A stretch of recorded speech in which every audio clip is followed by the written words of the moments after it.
Hey guys, Kane here. So I have decided to compare some stuff that has changed in our version in the game from the Chinese one, and you yourself can decide whether it was better or for worse, though I would prefer some changes could still be better. First one is farming the shards in the underground. A while ago, people who knew some things in China, they have told me that the underground unit or spell shard farming was not as good as our global version, and I wondered how. So I went on the Chinese version myself, and since I do not play the game there, I do not progress far in it. So the few stages I could actually test, I only received 0 to 2 shards per any square, and that was very often. Quite a few times I received either 1 or 0, comparing to our global version, where most of the time I do receive 3 or 4, very rarely 2. In terms of unit shards, I am sure when sweeping the underground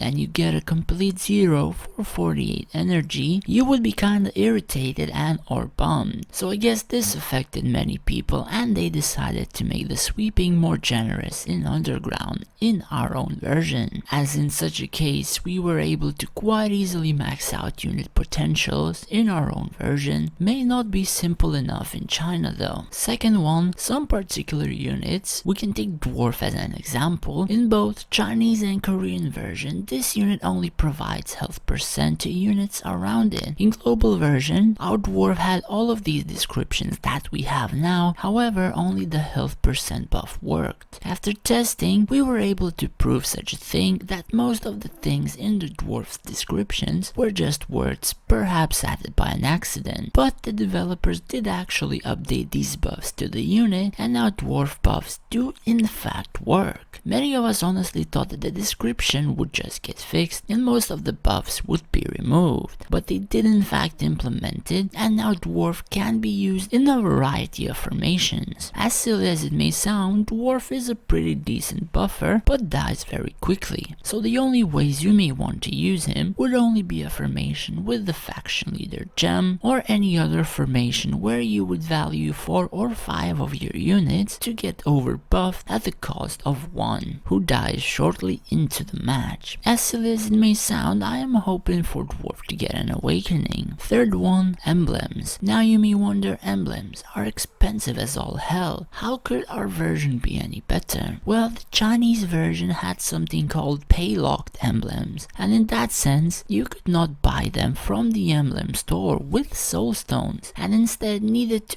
either spend money for packs, that $5 weekly pack, or perhaps Lucky Snatch, which in terms needed a lot of diamonds invested for chances to get one of the 2 emblems, and usually one is a lot worse than the second. I think I have only seen 2 decent emblems in one snatch window once in global, but I could be mistaken really. So many emblems on low spenders or free to play have a huge variety, and or they're using purples, which many and myself included would not advise to upgrade, since it is just a waste of resources for a temporary boost and a lot weaker for set skill. The emblems shown to you on screen are the ones that I am talking about right now, and many of us are using them the most, if not all of them, on a variety of units.